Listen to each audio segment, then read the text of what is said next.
In this video, I'm going to show you how you can use the Superfields dynamic filtering component with a multi-reference field. So first things first, you want to make sure that you have your collection list set up and connected to the Superfields component.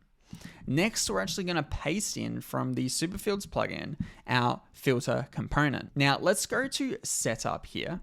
And you'll notice that we can filter this by the CMS field or favorites, but since we're going to be using multi-referencing, we want to leave that as the CMS field.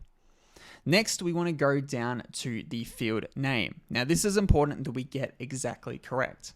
So if I go to my CMS here, you'll notice we've got two collections. We've got articles and categories set up. Now inside my articles here, you'll notice I've got a field called tags, which is essentially a multi-reference field for my categories tab.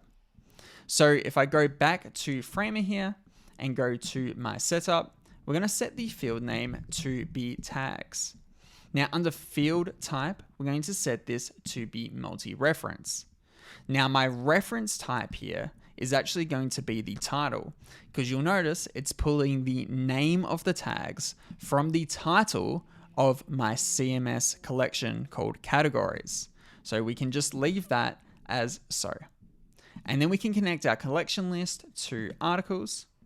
And now if we preview this, you notice that my filtering is working correctly. Now, if it still doesn't look like it's connecting, make sure that within your CMS collection list here, you have the categories collection or your multi-reference collection also within this CMS collection.